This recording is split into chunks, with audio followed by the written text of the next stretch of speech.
Hi, it's Steve. Today we'd like to show you how to change the crisper bin in your refrigerator. It's a really easy repair. Let me show you how we do it.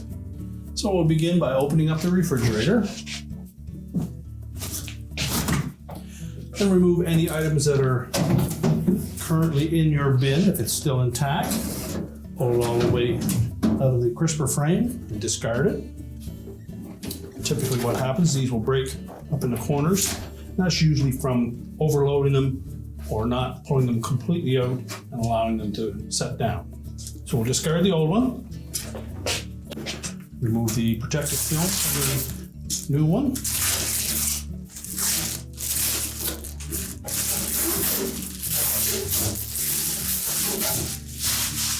We'll carefully line that up with the track. Push it into place. And to ensure a long life with your crispers, I always want to make sure that when you pull them out, don't allow any excess weight to sit on them when they're only partially hinged at the back.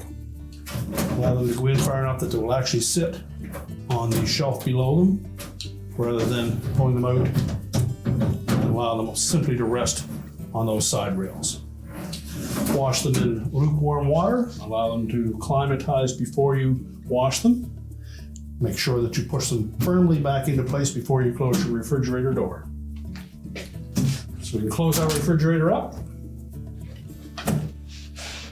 and your repair is complete.